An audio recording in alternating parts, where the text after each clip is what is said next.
নমস্কার শ্রোতা দর্শক বন্ধুদের আমার আন্তরিক শুভেচ্ছা এবং ভালোবাসা। উত্তর পূর্ব কথা অর্থাৎ উপু কথায় সন্দীপা এক সফরনামা শীর্ষক অনুষ্ঠানে আজ পাঠ করে শোনাব শ্রী অনিন্দিতা চৌধুরীর লেখনীতে একটি ভ্রমণ কাহিনী। অনিন্দিতা চৌধুরী গৌহাটি বিশ্ববিদ্যালয়ের বাংলা বিভাগের ছাত্রী ছিলেন। ছাত্রী থাকাকালীন তিনি পেয়েছেন doctor Dipak Sen, doctor Mithilesh Purkait, doctor Sudhanshu Shekhar Tunga, doctor Usharanjan Bhattacharya, doctor Amalendu চক্রবর্তীর মতো দিকপাল শিক্ষকদের সান্নিধ্য। নিজে গৃহবধূ থাকাটাই পছন্দ করেছেন এবং বিশ্বময় ঘুরে বেরিয়েছেন যাযাবর স্বামীর সঙ্গে। France, Italy, Switzerland, south Africa, England, Scotland, Israel, তুর্কি, দীর্ঘ সময় থেকেছেন প্যারিস শহরে। ভ্রমণ এবং ভ্রমণ কাহিনী লেখা তার প্রিয় কাজ। তার লেখা মুদ্রিত আকারে প্রকাশিত হয়েছে দৈনিক যুগসংঘ, ব্যতিক্রম এবং অন্যান্য পত্রপত্রিকায়। চর্মচক্ষু দিয়ে দেখা জগৎটাকে অন্তর্দৃষ্টি দিয়ে হৃদয়ঙ্গম করে উপস্থাপিত করেছেন আমাদের সামনে। আমরা মোহিত হয়েছি তার রূপে ও রসে। আজ এমনই একটি লেখা আমার আজকের নিবেদন।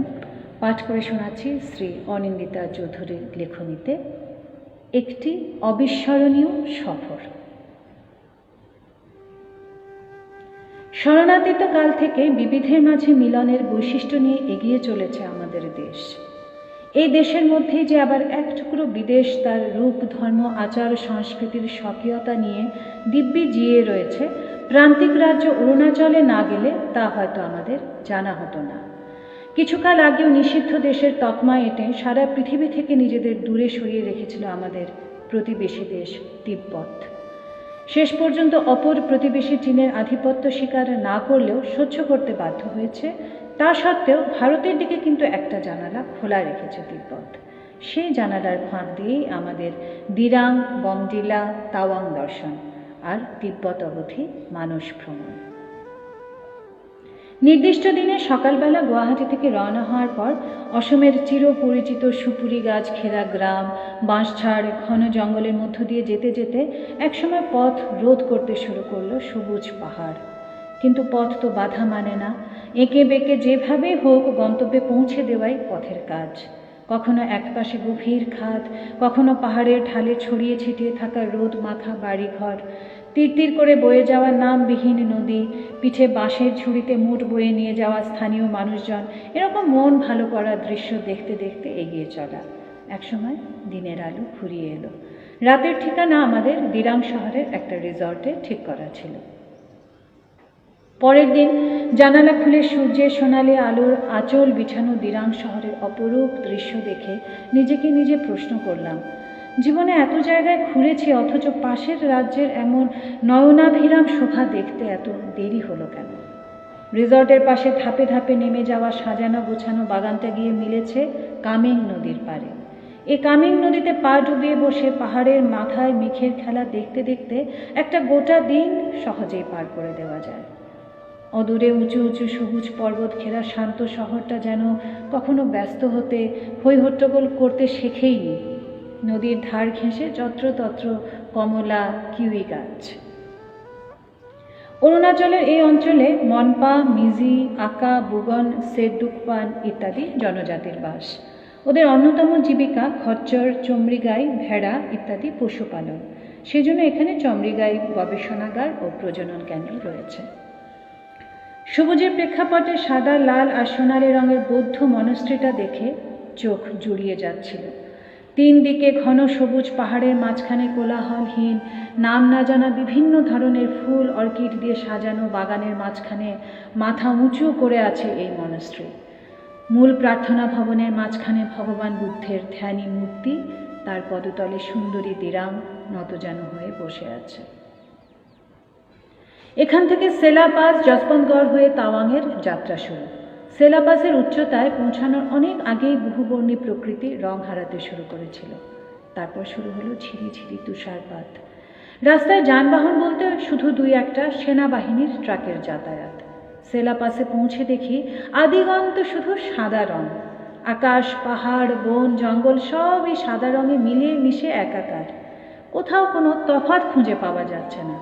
আর আমরা ছাড়া কোথাও কোনো প্রাণেরও অস্তিত্ব নেই, কোনো দৈব নির্দেশে যা সারা বিশ্ব বুঝি অখণ্ড মৌনতা পালন করছে। বিশ্বের দ্বিতীয় উচ্চতম এই সুগম গিরিপথের উপর দাঁড়িয়ে পাহাড়ের চূড়াগুলোকে তখন আর অতটা উঁচু মনে হচ্ছিল না। পাহাড় হয়তো সবসময় পথরোধ করে না, কখনো কখনো এরকম আপন খেয়ালে আমাদের সুবিধার জন্যই বোধহয় পথ নির্মাণও করে দেয়। তুষারপাত তখনও হয়ে চলেছে। চরাচরে সাদা ক্যানভাসে সাদা রং দিয়ে এমন নৈসর্গিক দৃশ্য প্রকৃতি ছাড়া আর কেই বা আঁকতে পারে। কাছে মোহময়ী সেলা লেক সাদা হিম চাদরে ঢেকে অপেক্ষা করছে কবে আবরণ মুক্তি ঘটবে। চোখ আর মনের তৃপ্তির পর 11 কিলোমিটার দূরে জসবন্তগড়ে যেতে যেতে আকাশের মেজাজটা একটু প্রসন্ন হলো।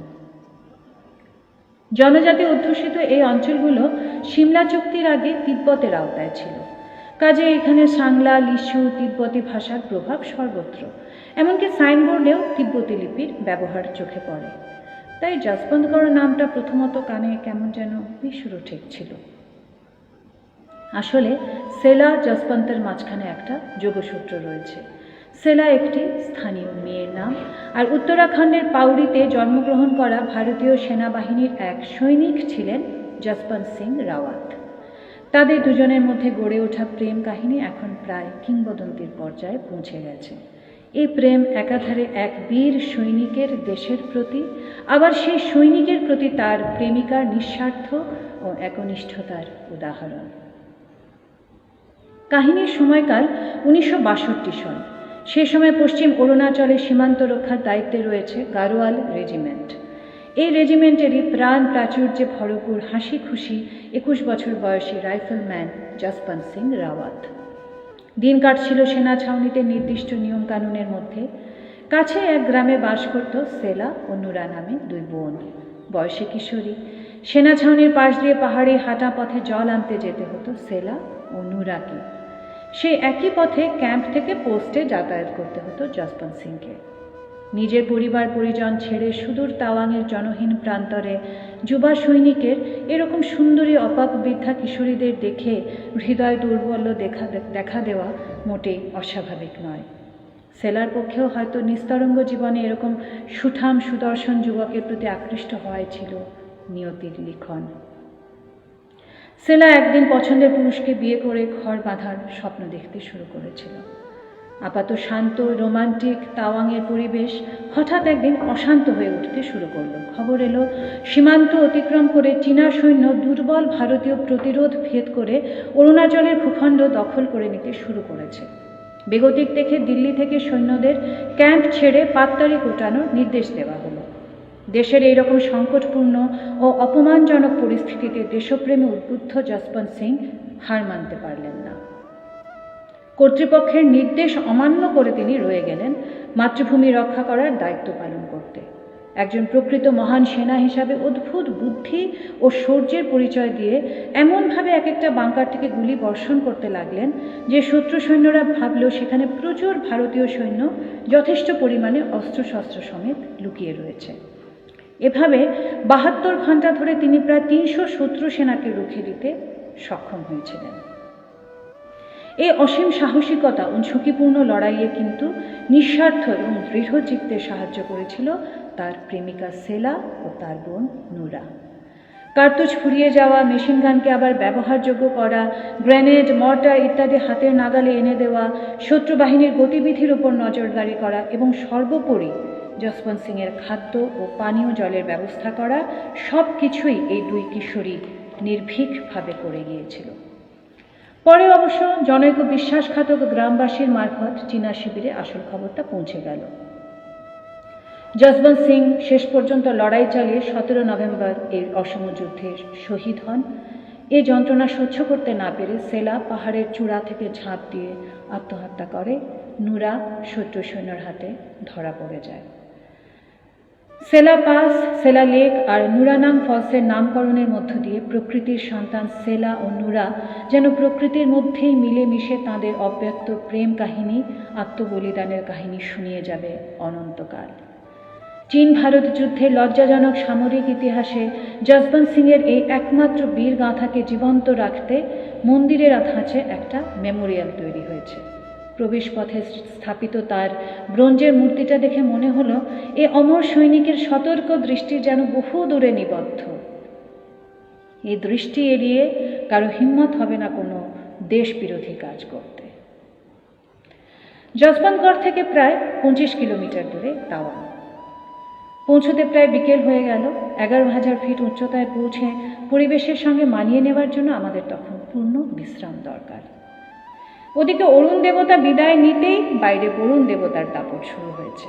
কনকনে ঠান্ডা হাওয়া দরজার ফাঁক ফোকর দিয়ে ঢুকছে। কোনো মতে সেগুলো বন্ধ করতেই লোডশেডিং শুরু হয়ে গেল। শুনলাম আলো আবার কখন জ্বলবে স্বয়ং ঈশ্বরেরও অজানা। বাধ্য হয়ে ক্যান্ডেল লাইটে উদরপূর্তি করে দিনের সমাপ্তি হলো। পরদিন অন্য কোথাও যাওয়ার আগে তাওয়াং মনাস্ট্রি প্রথম দর্শন করার পরিকল্পনা হলো। রাস্তায় বেরিয়ে দেখি দোকানপাট বাজার সবই প্রায় বন্ধ। পাহাড়ি শহর সাধারণত সকালে তাড়াতাড়ি জাগে, আবার সন্ধ্যের পর তাড়াতাড়ি ঘুমিয়ে পড়ে। ড্রাইভার সাহেব বললেন লোজার অর্থাৎ তিব্বতী নববর্ষের উৎসব চলছে। এখানে নববর্ষের দিন বাড়ির মহিলারা নাকি খুব ভোরে উঠে বাড়ির সকল সদস্যদের জন্য বার্লি দিয়ে এক ধরনের পানীয় তৈরি করে। তারপর সূর্য ওঠার অপেক্ষায় থাকে। পূব আকাশে সূর্য দেখা দিলে তারা নদী পুকুর ঝর্ণা বা যে কোনো প্রাকৃতিক উৎস থেকে এক বালতি জল তুলে বাড়িতে নিয়ে আসে। ওদের বিশ্বাস যে যত তাড়াতাড়ি গিয়ে স্বচ্ছ পরিশুদ্ধ জল সংগ্রহ করতে পারবে তার আগামী বছরটা তত ভালো কাটবে। অনেকটা দুর্গের আদলে তৈরি তাওয়াং মনাস্ট্রি উৎসব উপলক্ষে বৌদ্ধ সংস্কৃতি অনুযায়ী রঙিন কাগজের শিকল, ধর্মীয় চক্র আঁকা পতাকা, যা ওদের ভাষায় বলা হয় তংকা, ফুল ইত্যাদি দিয়ে খুব সুন্দরভাবে সাজানো হয়েছিল। মূল মনাস্ট্রিকে বলা হয় দুখাং। সেই 3 তলা দুখাংকে ঘিরে ছোট বড় আরও বহু দালান কোঠা, কোথাও লামাদের থাকার ব্যবস্থা, কোথাও স্কুল, কোথাও লাইব্রেরি, আবার কোথাও ছাপাখানা, সব মিলিয়ে এক বিশাল কর্মযজ্ঞ। তিব্বতী ভাষায় তাওয়াং শব্দের অর্থ ঘোড়ার ঘাস খাওয়া। তাওয়াংয়ের সাথে ঘোড়ার আরেকটি যোগসূত্র পাওয়া যায়। একটি কিংবদন্তি অনুযায়ী তিব্বতের কোনো এক রাজার অত্যন্ত প্রিয় একটি সাদা ঘোড়া একবার হারিয়ে যায়। বহুদিন পর খবর পাওয়া গেল ঘোড়াটা কোনো এক জনপদের গ্রামে দেখা দিয়েছে। রাজামশাইয়ের লস্কর সিপাহীরা তন্ন তন্ন করে খোঁজ করে অবশেষে এখানে ঘোড়াটাকে দেখতে পায়। রাজার ঘোড়া বলে কথা, স্থানীয় লোকেরা সেই জায়গাটাকে পবিত্র বলে মানতে শুরু করেছিল। পরে সেইখানেই মঠ স্থাপন করা হয়। তাওয়াংয়ের প্রাচীন নাম ছিল শোসুম। পরে এই কিংবদন্তিগুলোর প্রভাবে লোকমুখে তাওয়াং নামে এর প্রচলন হয়। বিশ্বের দ্বিতীয় বৃহত্তম মঠটির 19 ফিট উঁচু বুদ্ধমূর্তির সামনে দাঁড়িয়ে ভাবছিলাম, এত দুর্গম জায়গায় এত বছর আগে এত বড় এত সুন্দর ইমারত গড়া সত্যি কি আমাদের মতো সাধারণ মানুষের পক্ষে সম্ভব, নাকি সবটাই ভগবান তথাগতর মহিমা? মানুষ নিমিত্ত মাত্র। না জানে কতটা ধৈর্য নিষ্ঠা ভক্তিতে অবিচল থাকলে মানুষ এইরকম কঠিন পরিবেশে শুধুমাত্র ধর্মকে সম্বল করে জীবন ধারণের পথ খুঁজে নিতে পারে।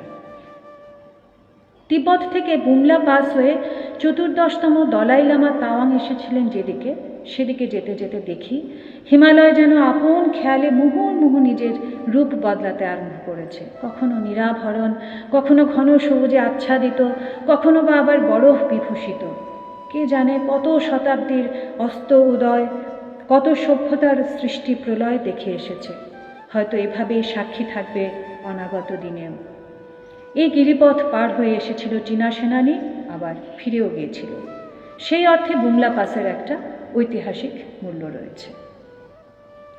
অতন্দ্র প্রহরীদের শ্রদ্ধা জানানোর জন্য সেই সঙ্গে হিমালয়কেও আমাদের রক্ষাকারী প্রাকৃতিক প্রহরী বলে বুমলাতে এলে পর্যটকরা রাস্তা থেকে একটা নুড়ি বা পাথর কুড়িয়ে নিয়ে শ্রদ্ধার্ঘ হিসেবে একটা জায়গায় রেখে আসে।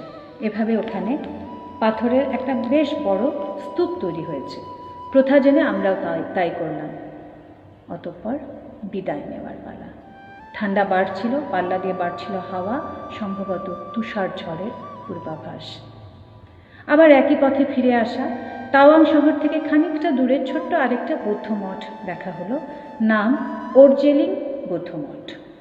1863-তে 6ঠতম দলাই লামা এখানে অন্নগ্রহণ করেছিলেন। লাসা চলে যাওয়ার আগে তিনি তার ব্যবহৃত হাতের ছড়িটি এখানে মাটিতে পুঁতে রেখেছিলেন। কালক্রমে সেটাই এক বিশাল ওক গাছে পরিণত হয়েছে। স্থানীয় মনপা জনগোষ্ঠীর এমনটাই বিশ্বাস। বসন্তে এই দেশ যখন সুপ্তোত্থিতা হবে, এই হিমালয় যখন আবার বর্ণময় হয়ে উঠবে, হিমালয়ের কোলে লালিত তাওয়াং উপত্যকা নতুন রূপে প্রতিভাত হবে, সেই পালাবদল, সেই রাজবেশ দেখতে আরেকবার আসার অঙ্গীকার নিয়ে ফিরে আসতে হলো। ফেরার পথে এবার আর দিরাং নয়, বমডিলাতে রাত কাটানোর পালা। রাত 9টার পর বমডিলা শহরের আলোর বিন্দুগুলো দেখতে পেয়ে এবং মোবাইল ফোনের নেটওয়ার্ক ফিরে পেয়ে আমাদের যেন পুনর্জন্ম হলো মর্তলোকে। বমডিলার হোটেলে পৌঁছে মনে হলো অরুণাচলে এসে শুধু চোখ আর মন সার্থক হয় না, জীবনের মূল্য, বাঁচার সার্থকতা সব কিছু মিলে মিশে জীবনকে নতুন করে বাঁচতে শেখায়, চিনতে শেখায়। হোটেলে প্রথম স্থানীয় এক ধরনের পানীয় দিয়ে আমাদের স্বাগত জানালো, একটু ঝাঁঝালো ধরনের, টক মিষ্টি, খুবই সুস্বাদু। না খেলে ওদের সংস্কৃতিকে অবমাননা করা হবে ভেবে ভয়ে ভয়ে এই অচেনা স্বাদের পানীয় গলাধকরণ করলাম। সেটা খাওয়ার পরে খুব তাড়াতাড়ি সারাদিনের শারীরিক ও মানসিক ধকল কেটে গেল। ইতিমধ্যে কর্তামশাইয়ের পুরনো সহকর্মী তথা কনিষ্ঠ বন্ধু গোস্বামীদা, যিনি আপাতত বমডিলা শাখার কর্ণধার, এত রাতেও হোটেলে ছুটে এসেছেন দেখা করতে। আমাদের এই গোটা পরিক্রমার নেপথ্যে থেকে অত্যন্ত সব ধরনের সাহায্য করে গেছেন তিনি। পৌঁছতে দেরি হওয়ায় তিনিও খুব দুশ্চিন্তায় ছিলেন। ওনাকে কাছে পেয়ে আমাদের সবারই খুব ভালো লাগছিল। বিষণ্ণতার বোধটুকু নিমেষেই মিলিয়ে গেল। পরন্ত শীতের হিমালয়কে পেছনে ফেলে যেতে যেতে বঙ্কিমচন্দ্রের কপালকুণ্ডলা উপন্যাসের নবকুমারের মতো বলতে ইচ্ছে হচ্ছিল, আহা কি দেখিলাম, জন্ম জন্মান্তরে ভুলিব না। তবে গ্রীষ্ম বা বসন্তের সমাগমে হিমাদ্রিকে যৌবনের পূর্ণ প্রকাশিত রূপে দেখার গোপন ইচ্ছাটা পূরণ হবে তো? দেখা হবে আবার। ভালো থাকবেন, সুস্থ থাকবেন সবাই। ধন্যবাদ।